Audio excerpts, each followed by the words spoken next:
এনসিপির যারা আছে হঠাৎ করে আমরা এখন পিআর পদ্ধতিকে অনেক বেশি আলোচনায় দেখতে পাচ্ছি। জামায়াতের আমির লালমনিরহাটের পাটগ্রামে একটি ঘটনাকে কেন্দ্র করে একেবারে স্পষ্টভাবে বলে ভ্রাম্যমাণ আদালতের সাজাপ্রাপ্ত 2 আসামিকে ছিনিয়ে নেওয়ার ঘটনাকে কেন্দ্র করে বলছে যে এই পরিস্থিতিতে কিভাবে নির্বাচন হয়, মানে এগুলো কি সংশয়ের কারণ? আপনার কাছে কি মনে হয়? আপনি যেগুলো বললেন এগুলো সবই আসলে প্রক্রিয়া এবং তাদের যে রাজনৈতিক কর্মসূচি তার মধ্য থেকেই কথাগুলো আসছে। প্রতিদিনই কথা যে একই জায়গায় থাকছে এমনও না, কিন্তু বিশেষ করে আপনি বিএনপি, এনসিপি, জামাত 3টি দলের কথা উল্লেখ করলেন। এর মধ্যে মান্না ভাই আমার সাথে হয়তো একমত হবেন যে জামাতের কথাবার্তা কিন্তু আমরা এক এক সময় এক এক রকম দেখতেছি। যখন জামাতের আমির বলতেছেন যে এই অবস্থায় কিভাবে নির্বাচন হয়, এর মধ্যে যেদিন বললেন আর কি, পরের দিনই তাদের নায়েবে আমির বললেন যে হ্যাঁ ফেব্রুয়ারির মধ্যে হতে পারে। সেই একই অনুষ্ঠানে বিএনপির স্থায়ী কমিটির সদস্য সালাউদ্দিন আহমেদ ছিলেন। উনি তখন একটু মুচকি হেসে বললেন যে এটা আরেকবার একটু জোরে বলেন। তো উনি আরেকবারও জোরে বললেন যে হ্যাঁ ফেব্রুয়ারির মধ্যে হতে পারে। তো আমার কেন যেন মনে হয় যে রাজনৈতিক প্রক্রিয়ার মধ্য দিয়ে যে নির্বাচনের দিকে এগিয়ে যাচ্ছে, সেখানে বিএনপি, জামাত এরা সবসময় নির্বাচন করে আসছে।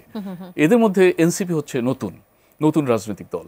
আরেকটি জিনিস খেয়াল করবেন যে এনসিপির যারা এই বৈষম্য বিরোধী শিক্ষার্থী আন্দোলনের নেতৃত্ব দিয়েছে তখন কিন্তু তারা কোনো দলের লোক ছিল না, তারা সবার ছিল, তারা সাধারণ ছাত্র জনতার লোক ছিল।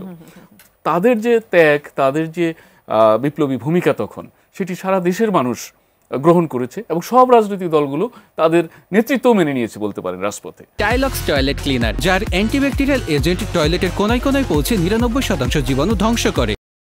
রাজপথে তখন এমন একটা সময় গেছে বাংলাদেশে যে রাজনীতিতে যখন নিরীহ একটা নিরাপদ সড়কের আন্দোলন করছে, সেখানে যদি বিএনপি বা সমমনা কোনো দল গেছে বলছে আন্দোলনটা নষ্ট করতে গেল, সাধারণ ছাত্ররা থাকলে হয়তো এটা সফল হতো। তো বিএনপি বিভিন্ন সময়ে, বিএনপি এবং তার সমমনা দলগুলো এই জাতীয় প্রপাগান্ডা বা গণমাধ্যমেও তাদেরকে নিয়ে নানান রকম বিকৃতি প্রচার করা হয়েছে। তো সেখানে সামনে না থেকে তারা দেখছে যে যদি পেছন থেকেই সহযোগিতা করলে এটা সফল হয় তাহলে সেই করা উচিত। মান্না ভাই উল্লেখ করলেন তারেক রহমানের ভূমিকা। খালেদা জিয়া তো এই মুহূর্তে বাংলাদেশে বলতে পারেন যে একটা জাতীয় মুরব্বী রাজনীতির। তো এই কারো অবদান ছোট করে দেখার সুযোগ নেই এই আপনার জুলাই আগস্ট গণঅভ্যুত্থানে।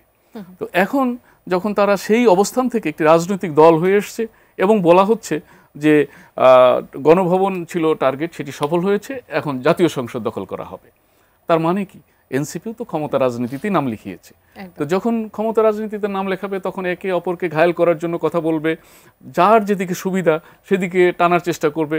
সরকার যেহেতু সবাই মিলে গঠন করেছে, নির্দিষ্ট করে কেউ বলতে পারছে না যে এটা আমার সরকার, আবার সরকারও কাউকে ফেলতে পারছে না। কিন্তু এনসিপির যেহেতু মাঠের 2জন লোক এখনো সরকারের মধ্যে রয়েছে বা তাদের শিক্ষক রয়েছে, তাদের তখন কিন্তু বোঝা যায় যে এনসিপির সাথে সরকারের সম্পর্কটা বেশি। এই অবস্থায় যখন নির্বাচনের ডেট পড়ে না, শুধু মিটিং হয়, সংলাপ হয়, তখন যদি মির্জা ফখরুল সন্দেহ প্রকাশ করে, কারণ তারা তো অনেক অতীতে অনেক ভুক্তভোগী,